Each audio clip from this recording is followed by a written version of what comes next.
삶도 성령 충만하시고 행복한 삶이 되시길 축원합니다. 성탄절 하면 어떤 느낌이 드세요? 네.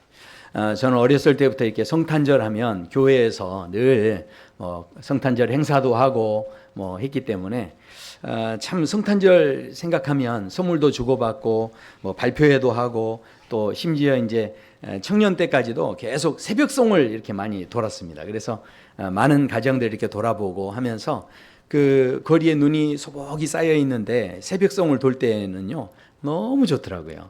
그리고 화음을 넣어서 기타 하나 반주 가지고 이렇게 화음을 넣어서 찬양하는데 예수님 믿지 않는 가정에서도 그런 새벽송에 대해서 이렇게 듣는 것을 이렇게 많이 좋아해 주셨던 이제 그런 어렸을 때 기억들이 있습니다. 그래서 성탄절 생각하면 좀 뭔가 푸근하고 따뜻하고 넉넉하고 그리고 뭔가 좀 훈훈한 이제 그런 분위기들이 느껴집니다. 그런데 이상하게 제가 나이가 들어서 그럴까요?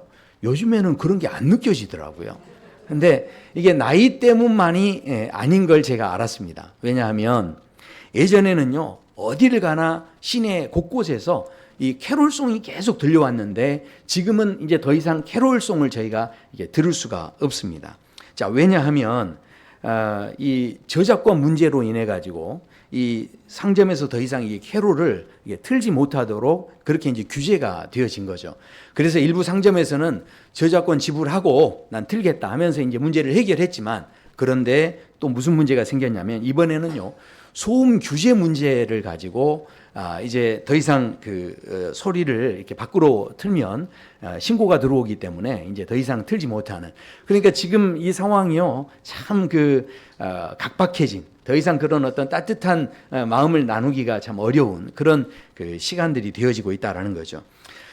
그래서 너무 아쉽고 그런 그 느낌을 가질 수 없어서 또 마음이 좀 울적한 그런 것도 있지만, 그러나 이것을 가지고 누구 탓을 하는 것이 아니라 오히려 저는 이런 그 분위기 속에서 우리가 아주 중요한 질문을 하나 해볼 수 있다고 생각을 합니다. 왜냐하면 우리가 지금 아쉽게 생각하는 여러 가지 성탄절에 대해서 추억과 또 즐거움들이 있을 텐데 그동안 우리가 알아왔던 그 즐거운 크리스마스가 정말로 그렇게 크리스마스다운 것이었는지, 정말 우리가 지내왔던 성탄절이 정말로 성탄절다운 것이었는지 우리 스스로 질문하지 않을 수 없다라는 거죠.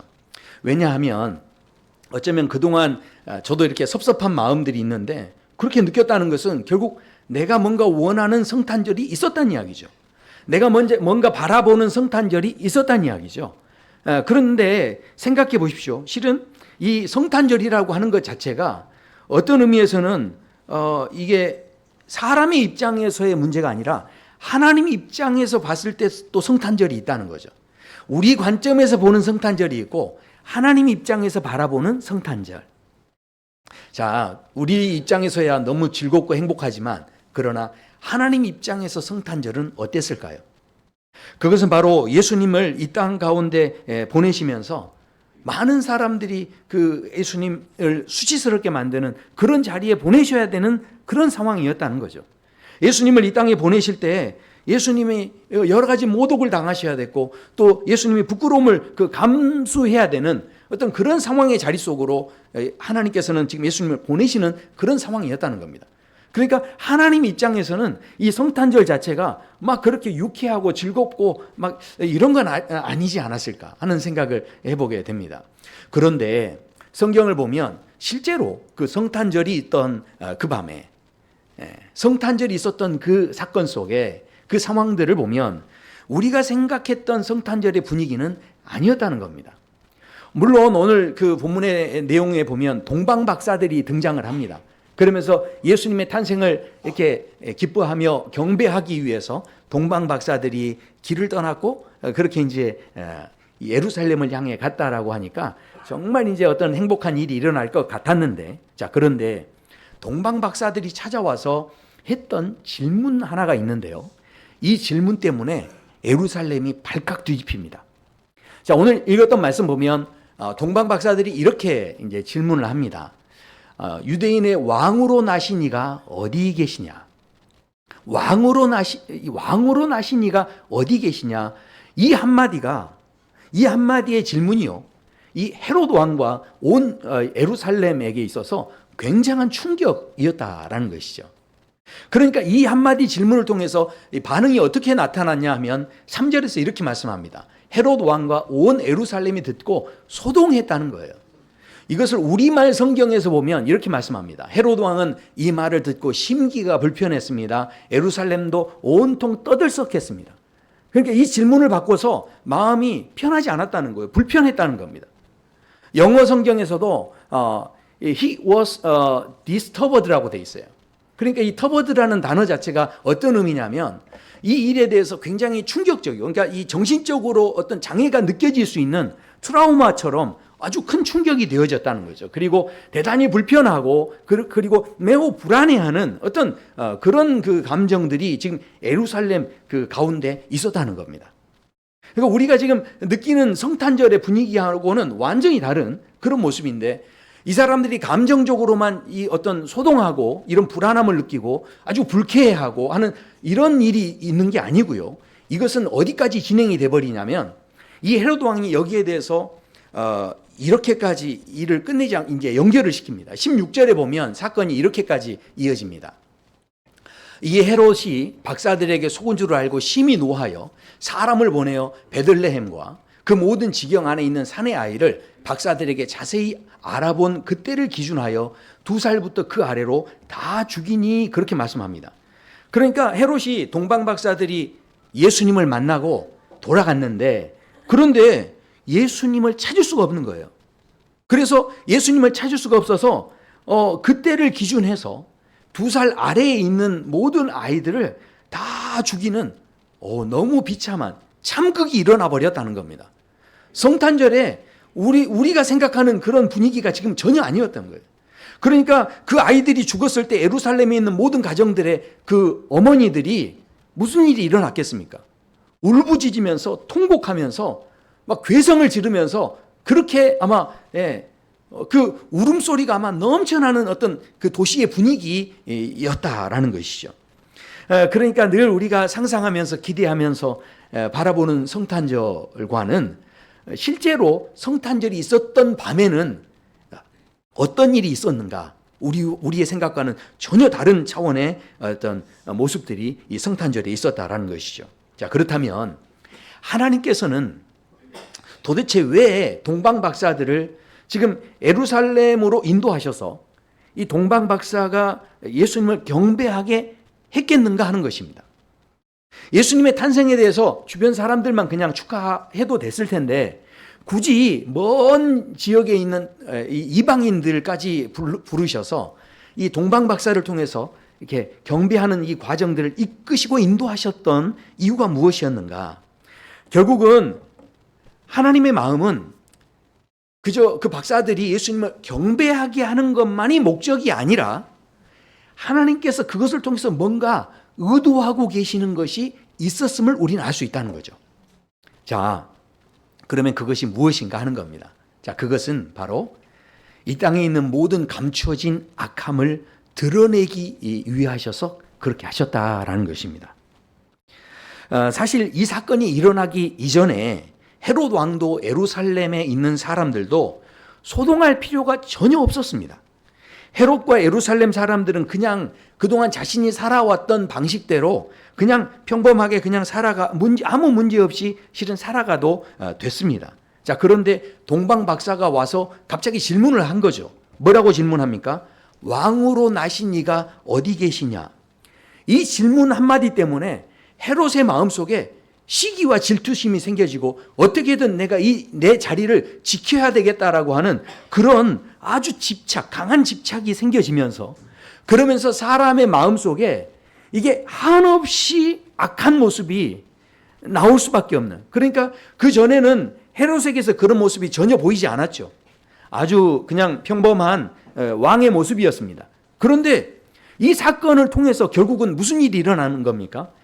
우리가 알아볼 수 없어도 그동안은 만나보지 못했던 헤롯의 모습, 헤롯의 모습 안에 있었던 그 시기 질투를 통한 어떤 악함들, 그 질문 하나 때문에 그 악함이 드러났을 때 얼마나 우리의 삶을 그것이 참혹하게 할 수 있는지, 우리를 얼마나 비참하게 하고 얼마나 고통스럽게 할 수 있는지 그 사람이 가지고 있는 그 악함을 완전히 드러내버리시는 그런 사건이었다라는 거죠. 이 질문이 가지는 의미가요, 굉장히 중요합니다.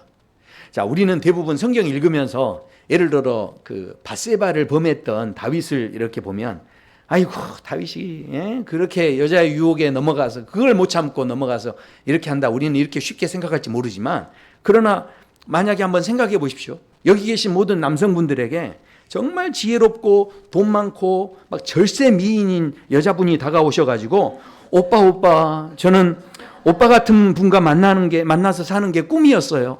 이제 저의 모든 걸 오빠를 위해 드리고 싶어요. 그러면서 만약에 다가온다면 여기에 있는 남자분들 마음속에 뭐가 나올지 아무도 모르는 거예요. 지금은 아주 점잖하게 우리가 이렇게 앉아있지만 이게 어떻게 변화가 일어날지 모르는 거예요. 여자분들 웃고 계시지만 생각해 보세요. 여자분들에게 재력 있고 매너 있고 아주 멋진 남자분이 오셔가지고, 누님, 나이는 숫자에 불과해요. 저는 누님과 함께 제2의 인생을 시작하고 싶어요. 이제 고생은 그만하세요. 만약에 남자분이 그렇게 누군가가 다가온다고 한다면, 그런 일이 생긴다면 우리 마음에서 뭐가 튀어나올지 실은 우리는 아무도 모르는 거예요. 실은요, 우리 지금 마음속에 다 뭔가를 가지고 있는데 안 나타난 것뿐인 거지, 실은 그것이 드러날 수 있는 기회가 오면요, 그것이 드러났을 때 그것이 얼마만큼 참혹한 일이 될지는 지금 아무도 모르는 거예요. 다 지금 이 안에 그냥 있는 거예요. 그런데 예수님께서 이 동방 박사를 통해서 이 한마디의 질문을 통해서 헤롯 안에 있는, 또 예루살렘 그 사람들 마음속에 있었던 그 심란한 마음들, 불편했던 마음들을 이렇게 드러내버리신 거예요. 감춰져 있던 것들을 더 이상 숨기지 못하도록 온통 이것을 만천하에 드러내시는 이제 그런 사건이 되어졌다라는 것이죠. 자, 그렇게 보면 우리가 한 가지 생각해야 됩니다. 우리가 인간사에서 만나는 경험하는 모든 문제들, 우리가 경험하는 그 모든 문제들이 실은 바깥에서 일어나는 게 아니에요. 이 모든 만사의 문제들은 다 실은 어디서 일어나냐면 내 안에서 일어나는 겁니다. 내 안에서, 이 내면에서 이게 만들어지는 거예요. 세계적인 그 임상 심리학자 폴 호크라는 분도 이 비교하지 않을 용기라는 이야기를 합니다. 그러면서 그분이 그런 이야기로, 많은 사람들이 남과 자신을 비교하면서 자기 자신을 아주 별것도 아닌 일 가지고 자기 자신을 그냥 형편없는 인간으로 단정지어버리고 폄하시켜버리고, 그러면서 그 마음속에 열등감이 생기고 자기 비하가 생기고 그 마음 안에요 낮은 자존감의 내면이 만들어지면서 결국은 그것 때문에 주변 사람들을 다 불행하게 만든다는 거예요. 결국은요, 뭐가 문제냐면 주변이 문제가 아니에요. 결국은 뭐냐면 내 내면이 문제인 거예요. 그 안에 있는 것들이 우리를 너무너무 힘들게 하고 어둡게 하고 주변까지도 사람들을 고통스러운 어떤 삶의 자리로 이끌어 버린다라는 것이죠. 한 농부가 염소하고 그 나귀를 기르고 있었대요. 그런데 이 이솝 우화에 나오는 이야기예요. 근데 이 염소와 나귀를 기르고 있는데 주인이 늘 염소보다는 나귀를 너무 좋아한 거예요. 나귀를 너무 사랑하는 거예요. 왜냐하면 나귀는 항상 무거운 짐을 늘 불평하지 않고 묵묵히 그 짐을 나르는 나귀를 보면서, 그러면서 얼마나 이 나귀를 주인이 사랑했는지 몰라요. 그러니까 염소가 그것을 지켜보고 있다가 이게 주인이 그렇게 나귀에게 늘 사랑과 관심을 보이는 것이 못마땅한 거예요. 그래가지고 어떻게든 저 나귀를 없애버려야 되겠다, 이런 생각을 이제 가지고 있었는데, 하루는 이게 안 되겠어서 나귀를 불렀어요. 그래서 나귀한테 가서 이야기한 거예요. 나귀야, 너 정신 차려라. 너처럼 동물 중에 너처럼 불쌍한 동물도 없을 거야. 왜냐하면 주인이 너한테 이렇게 힘든 일만 시키는데 너는 이렇게 일만 하다 죽을 거냐? 네 인생 불쌍하지도 않냐? 억울하지도 않냐?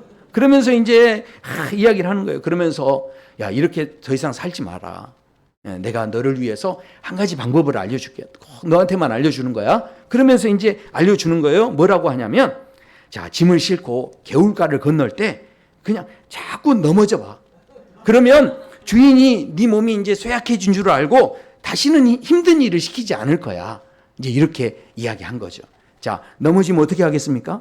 주인이 이제 아이고 이제 다 쓸 때가 다 됐구나 하면서 이제 팔아버리든지 없애버리든지 하겠죠. 그래서 이제 그 없애버릴 마음으로 그렇게 이야기한 거예요. 자, 그런데 이제 나귀가 정말 개울가를 딱 건너는데 그때 염소가 해준 말이 생각난 거예요. 근데 염소 말대로 넘어지면 어떻게 주인의 마음이 얼마나 아프겠어요. 그래서 이거 넘어져야 될까 말아야 될까 막 고민하다가 세상에 갑자기 다리 힘이 빠져가지고 실수로 넘어져 버렸어요. 그래가지고 넘어지니까 어떻게 합니까? 주인이 평소에 건강하던 나귀가 넘어지니까 주인이 깜짝 놀래가지고 얼른 가서 의사를 데리고 왔어요. 근데 의사가 와가지고 이 나귀의 기력이 이제 쇠약해졌으니까 이렇게 치료하면 된다고 하면서 치료법을 딱 주고 갔어요. 그 의사가 가자마자 주인이요? 옆에 있는 염소를 때려잡았어요. 그러니까 왜 염소를 때려잡았냐 했더니 보니까 의사가 뭐라고 하고 가냐면 이 나귀는요 염소의 간을 먹으면 회복이 된다는 거예요. 그래가지고 염소를 때려잡아서 나귀로 회복을 시켰다는 이야기죠. 실은요 우리가 시기하고 질투하는 것이 그것이 내가 그렇게 하면 내가 뭔가 다 이룰 수 있을 것 같지만 그러나 오히려 그것이 부메랑처럼 결국 나에게로 돌아오는 거예요. 시기 질투할 때 막 분을 낼 때 내 속에서 뭐가 일어나요? 불이 일어나는 거예요. 결국은요 그 모든 것에서 누가 혼자 피해보고 있는 거예요? 나만 혼자 피해보고 있는 거죠. 생각해 보십시오. 헤롯이 시기 질투를 통해서 그 아이들을 다 죽였는데 그날 밤에 울부짖는 그 어머니들의 소리들은 다 그 입을 막을 수가 없는 거예요. 그러니까 그 비명 소리들을 그 도시에서 울려대는 비명 소리를 그것을 들었을 때 이 헤롯의 마음이 정말 행복했겠습니까? 그게 아닌 거죠. 그러니까 결국은요 우리가 그 모든 그 고통의 부분들이 이 헤롯이 자기가 뭔가를 다 이룰 것 같지만 그러나 그것이 오히려 자기를 더 오히려 해치게 하고 괴롭게 만드는 그런 일이 되어졌다라는 것이죠. 결국 하나님께서 동방박사를 예루살렘으로 이렇게 인도하시고 또 헤롯을 만나게 하심으로 인해서 자기 자리를 지키려고 막 몸부림치고 자기 자리 지키려고 막 집착하고 뭔가 내가 막 뭔가를 이루려고 막 애를 쓰고 하는 그렇게 하는 그 마음들, 그래서 그렇게 몸부림치는 이 세상이 가지고 있는 이 악함이 결국은 우리 모두를 얼마나 참혹하게 만드는지를 다 드러내 보여주시는 그런 질문이 되어졌다라는 것이죠. 오늘 이 질문을 통해서 그렇다면 하나님께서는 이렇게 악한 이 실체를 다 보여주신 다음에 그 다음에 이걸로 끝내신 게 아니에요. 결국은 그 다음에 아주 중요한 게 있습니다. 그것은 바로 기존의 자기의 모든 세계를 부인하도록 하시기 위해서 이 일들을 인도하셨다라는 것입니다. 자, 동방 박사들이요 예루살렘에 오기 전에는 사람들이 헤롯을 왕으로 섬기면서 나름대로 그냥 자기들이 만드는 세상 속에서 적당히 타협하면서 또 그 질서 속에서 자기들이 또 이룰 수 있는 일들을 만들어가면서 그렇게 살았을 거예요. 그러니까 이게 무슨 이야기입니까? 그런 상황 속에 있었던 사람들에게 이방에서 이 박사들이 와서 왕으로 나신 이가 어디 계시냐 이런 질문을 딱 하니까 결국은 이 질문은 무슨 이야기입니까? 우리가 예루살렘 사람들이 그러면 지금까지 섬겼던 왕은 왕이 아닐 수 있다라고 하는 이 의문을 갖게 한 거예요. 그 다음에 또 한 가지 이 질문을 통해서 뭘 깨닫게 한 겁니까? 내가 지금까지 살아왔던 이 세상이, 내가 만들었던 이 세상이 참된 세상이 아닐 수 있다라고 하는 그 깨달음에 대한 어떤 질문이 된 거예요. 그러니까 생각해 보십시오. 이런 그 질문들이 결국은 기존에 아주 평안했던 사람들의 삶을 뒤집어 놓고 그들에게 막 소동이 일어나게 하는 그런 질문이 됐다는 거예요. 그렇다면 이런 질문은 우리에게도 실은 똑같이 지금도 적용되고 있다는 겁니다. 우리는요, 사람은 누구나 자기 세계가 있어요. 그래서 누구나 건드릴 수 없는, 그래서 자기가 살고 싶은 자기 세계가 있습니다. 다른 거 몰라도 이거는 나도 내 마음대로 하게, 이렇게 생각하는 게 다 각자가 있어요. 그래서 자기가 원하는 대로 그게 주어지지 않으면요, 막 짜증이 나고요, 마음이 불편합니다. 왜냐하면 내 마음대로 안 되니까. 그래서 그 내 마음대로 안 되는 것 때문에 낙심하고 절망하게 되죠. 힘이 있으면 어떻게든 그걸 눌러버리지만, 그러나 힘이 없으면요, 내 마음대로 안 돼도 어쩔 수 없어요. 그냥 그것을 포기해야 되는 거죠. 그러니까 그렇다 보니까, 그런 마음이 있다 보니까 사람들은 누구나 자기 세계가 있고요. 자기 세계 속에 자기가 주인이에요. 자, 그런데 누구도 다른 사람에게 와서 나를 다스리는 것을 허용하는 사람은 실은 없다라는 거죠. 자기 세계의 왕은 나 자신이다. 이거는 누구나 똑같아요. 자, 그렇다 보니까 현실적으로 어떻습니까? 그런데 내가 하고 싶은 대로 다 됩니까? 이게 안 되는 일이 많습니다. 그렇다 보니까 사람들이 드라마를 보면서 대리 만족을 느낀대요. 왜냐하면 드라마에서는요, 현실에서 일어나지 않은 일들이 막 일어납니다. 드라마에는요, 현실에서는 자기가 느껴보고 싶지만 막 초능력도 막 나타나는 거예요. 드라마를 보는데 우리 권사님들 보는 드라마는 다 보면 대부분 이렇게 말씀드리면 그렇지만 좋아하는 성향이 약간 막장 드라마 스타일. 그러니까 이게 뭐냐면 시어머니가 며느리를 막 꼼짝 못하게 하는 그런 모습을 보면서 막 만족감을 느끼는 거예요. 그런데 또 며느리들은요, 시어머니에게 막 당당하게 막 할 말 다 하는 며느리, 막 이런 며느리를 보면서 이게 며느리들은 막 대리 만족을 느끼는 거죠. 자, 그러니까 그동안 눌려있던 마음이었어요. 그동안 나도 깨닫지 못하는 마음이었는데, 나도 몰랐던 내 마음이 있었는데, 드라마에서는 내 마음을 어쩌면 그렇게 잘 표현해 주는 거예요. 그래서 내 마음대로 막 그것이 다 표현해주고 그게 이루어지는 걸 보면서 막 이게 행복해지는 거죠. 이처럼 우리가 만든 자기 세계는요, 자기가 왕이 돼가지고 내가 막 원하는 대로 되어지는 기대하는 마음이 있는 거예요. 그러니까 드라마가 다 그렇게 흘러갑니다. 그러니까 그런데 누군가가 찾아와가지고 너의 왕으로 나시니가 어디 계시뇨? 이렇게 질문한다면, 다시 이야기하면 네 인생 지금까지 헛살아왔어. 누군가가 이렇게 한다면 마음이 편하시겠어요? 지금 누군가가 찾아와가지고 당신이 살아왔던 이 세상은 진짜 세상이 아니야, 이렇게 말한다면 행복하시겠어요? 그러니까요, 이 질문을 받으면요, 마음이 조용할 수가 없는 거예요. 마음이 시끌벅적해질 수밖에 없다라는 것이죠. 그렇다면 생각해 보십시오. 지금 헤롯 왕에게만 이런 질문이 던져진 게 아니라는 겁니다. 우리 자신에게도 지금 이런 질문이 동일하게 던져지고 있는데, 그때 내 마음이 정말로 편할 수 있냐 하는 것이죠. 우리 성도 여러분이 원하시는 세상은 어떤 세상입니까? 대부분 다 생각하죠. 성공해가지고 남부럽지 않게 살기를 소원합니다. 아멘.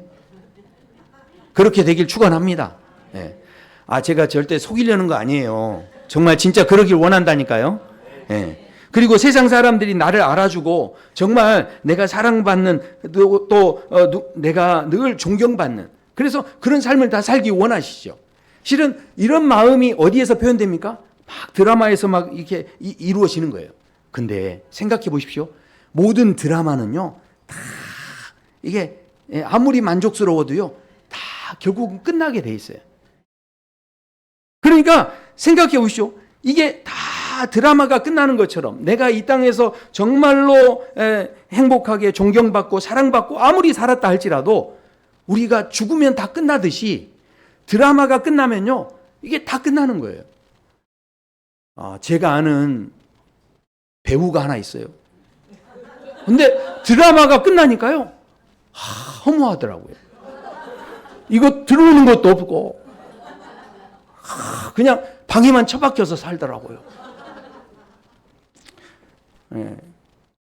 이게요, 생각해, 우리 인생이요, 어쩌면 지금 내가 내 마음대로 지금 모든 게 잘 안 되니까 실은 드라마를 보면서 막 위로받고 대리만족하고 실은 그렇게 살지만, 분명히 하나님께서 지금 이 지어놓으신 각본대로 이 세상은 지금 움직여가고 있어요.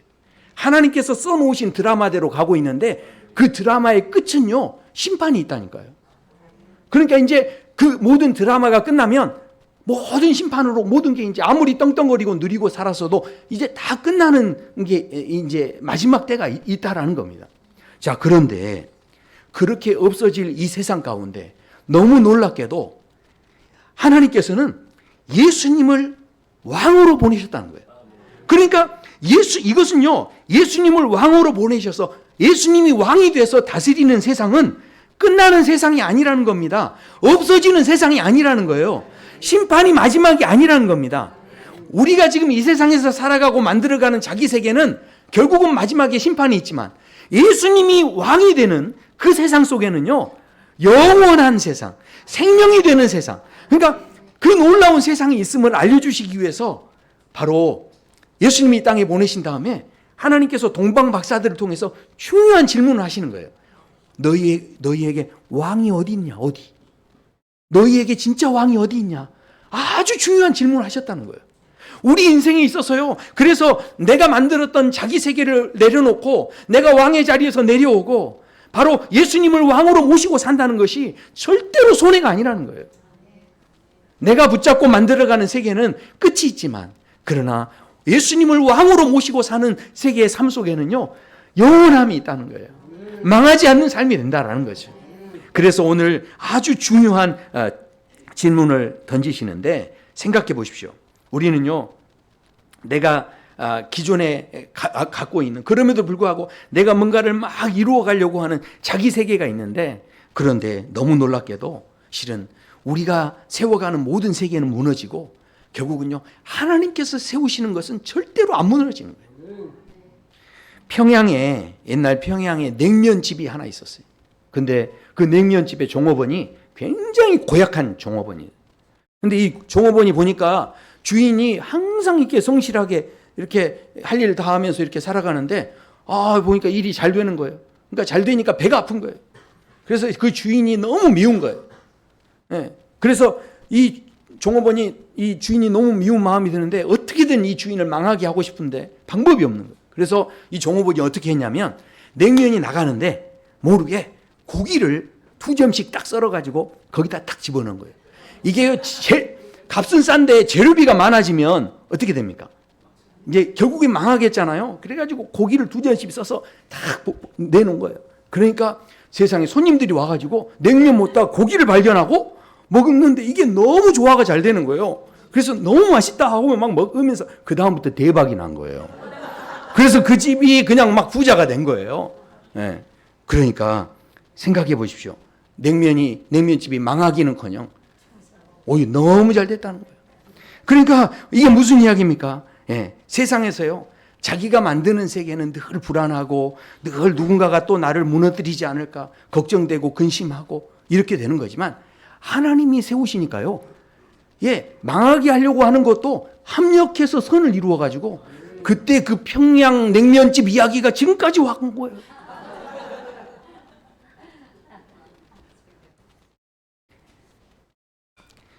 정말로 하나님 안에서 내가 하나님의 자녀라고 하는 분명한 그런 정체성을 가지고 내가 어떤 존재인지를 분명하게 아는 사람은요. 누군가가 옆에서 막 나를 이렇게 평가하고 저렇게 평가하고 나를 막 하찮게 대하고 해도요. 흔들리지 않아요. 무너지지 않아요. 분명하게 나는 누구의 자녀이니까요. 하나님 나라의 자녀니까. 그러니까 하나님 안에서 세워진 사람은 합력해서 선을 이루시는 하나님의 은혜를 바라보기 때문에 다른 사람이 시기 질투하고 다가와도 거기에 넘어지지 않을 수 있다는 것이죠. 자, 그렇기 때문에 오늘 동방 박사를 통해서 마지막 우리에게 아주 중요한 질문을 하나 더 해주십니다. 자, 동방 박사를 통해서 우리가 오늘 들어야 할 마지막 질문, 그것은 무엇이냐? 바로 나에게 주시는 별을 보고 걷기를 원하신다라는 것이죠. 하나님께서는 지금 하늘에 별을 띄워가지고 그 별을 이 박사들이 발견하고 봄으로 인하여서 예루살렘으로 가게 했다는 거예요. 동방에서부터 그 별을 보게 했다는 거죠. 그리고 그 발견한 별을 따라서 그 먼 길을 쫓아서 이 동방 박사가 예루살렘으로 도착을 했습니다. 자, 생각해 보십시오. 동방 박사가 도착했을 때 이제 이 땅에 왕이 나셨다 했을 때 그 기대하는 마음은 뭐였겠습니까? 왕이 태어나니까 이 사람들이, 마을 사람들이 얼마나 기뻐했겠어요. 그러니까 막 잔치도 벌리고 자기들이 갔을 때 막 환대해주고, 와, 그렇게 먼 데서 오셨냐고 막 환영해주고, 그리고 함께 막 잔치를 벌려주고 이럴 줄 알았는데, 그런데 그 별을 따라서 정작 다다라서 도착해 본 장소를 보니까, 아니, 그 눈앞에 펼쳐진 현실은 어땠습니까? 그 현실은요, 말구유, 그 마구간에 그 말구유에 어린아이 하나가 누워져 있고, 그 어머니들은 평범하다 못해서 오히려 비참해 보이는 그런 초라한 모습으로 보여지고 있고, 그런 처지를 보면서 동방 박사들이 지금 예물을 가지고 와가지고 서로 아마 저 같으면 그랬을 것 같아요. 야야, 이거 아무래도 여기는 아닌가 봐. 아마 이거 아닌가 봐. 이렇게 아마 이야기하지 않았겠습니까?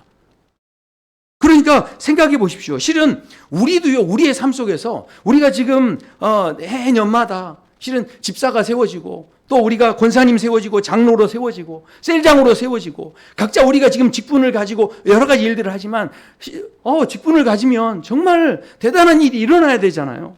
저도 우리 교회 직분자들에게 하나님께서 한 달에 한 번씩 월 한 600씩 드리면 너무 좋을 것 같아요. 그러면 직분을 서로 감당하겠다고 로비하지 않겠습니까? 그러니까 지금 정말 직분을 감당한다고 하는데 직분을 감당하면 감당할수록 고생만, 그리고 뭐 나오는 건 하나도 없는 것 같고, 분명히 하나님이 뭔가 셀장하면 더 은혜를 주실 것 같은데 그런 것도 별로 없는 것 같고, 보여지는 건 아무것도 없는 거예요.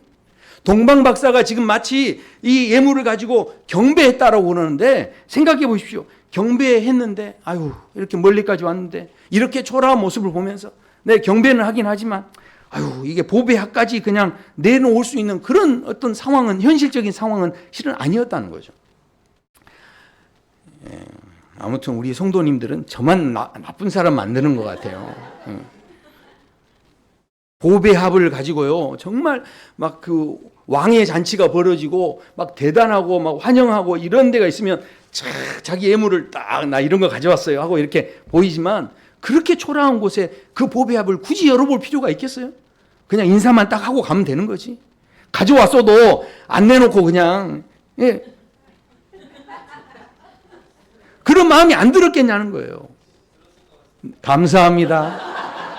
집사님 사랑합니다. 네. 그러니까 그런 마음이 들었을 텐데, 그런데 이 동방 박사들이 그렇게 하지 않았다는 거예요. 그 초라한 자리였지만 그럼에도 불구하고 동방 박사는 그 모든 초라한 현실 속에서 오직 예수님의 탄생 그 하나만 가지고 기뻐했다는 거예요. 그리고 그 예물을 드리기를 아까워하지를 않았다라는 겁니다. 사랑하는 성도 여러분, 오늘 그래서 이 말씀을 통해서 우리에게 주신 아주 중요한 질문이 하나 있어요. 그것은 우리 각자에게도 하나님께서 지금 큰 별을 보여주셨다는 거예요. 우리가 지금 따라가야 할 별이 있다라는 겁니다. 그러니까요, 우리가 지금 알아야 될 것은요, 생각해 보십시오. 이 질투라는 것이요, 진짜 이 질투라는 게 뭐냐면 내가 원하는 것을 갖지 못해서 생겨지는 감정이 아닙니다. 질투는. 이 질투라는 건 뭐냐면요, 진정으로 내가 가져야 할 것이 뭔지 모르기 때문에 생기는 게 질투예요. 이걸 다시 이야기하면, 내가 누구인지 분명히 알면, 또 내게 주신 비전이 뭐고 내가 무엇을 해야 될지를 분명히 알면요, 절대로 질투의 노예가 될 필요가 없습니다. 하나님께서 나에게 주신, 그러니까 하나님은 우리 각자를 이 세상에 그냥 던져놓으신 게 아니라는 겁니다. 우리 각자에게 분량에 맞게 하나님께서 부어주시는 그 비전이 있고요, 꿈이 있는 겁니다. 그 꿈을 가지고 우리는 보내진 존재예요. 그냥 던져진 존재가 아니라는 거죠. 하나님 안에서. 그래서 바로 나에게 주시는 그 빛을 보면서, 다른 사람이 아닌 나에게 주신 빛, 그 빛을 보면서 우리가 그 길을 걸어갈 때 지금 당장은 좀 부족해 보이고, 지금 당장은 좀 그렇게 허술해 보이고, 또 전혀 빛나 보이는 것 같지 않은 그런 현실의 삶의 자리에 있다 할지라도, 결국 예수님께서 우리를 인도하시는 그 길을 걷다 보면 모든 이 땅의 그 위협 앞에서 얼마든지 자유로울 수 있는 그런 인생을 살아갈 수 있다는 거죠. 비교당하지 않는 인생 살라고 오늘 우리에게 빛을 주셨다라는 것입니다. 이 땅에서 그저 낙심하고 그렇게 좌절하고 살지 않고 각자에게 주신 그 꿈을 발견하며 사시도록 오늘 우리를 도전하고 계신 줄로 믿습니다. 그래서요, 오늘 말씀하세요. 에베소서에 이런 말씀이 나와요. 너희 마음의 눈을 밝히사. 지금은 초라해 보이고 형편없이 보일지 모르지만, 그러나 우리 각자에게 주신 비전과 직분과 모든 꿈은 절대 초라하지 않다는 거예요. 그의 부르심의 소망이 무엇이며, 성도 안에서 그 기업의 영광의 풍성함이 무엇이며, 그 힘의 위력으로 역사하심을 따라 믿는 우리에게 베푸시는 능력의 지극히 크심이 어떠한 것을 너희로 알게 하시기를 구하노라. 우리 각자의 인생을 결국 누가 세우신다는 겁니까? 하나님의 능력으로 세우신다는 거예요. 예. 오늘 이 성탄절에 이 동방 박사들을 보내셔서 우리에게 던지시는 이 중요한 질문 앞에 사랑하는 성도 여러분, 우리 각자의 부르심을 따르는 그런 귀한 빛을 발견하고 그 빛을 따라 믿음의 길을 걸어가시는 복된 삶이 되시기를 축원합니다. 우리 이 시간에 찬양을 하시는데요. 한번 영상으로 먼저 그 찬양을 우리 한번 같이 보시고 한번 찬양했으면 좋겠습니다.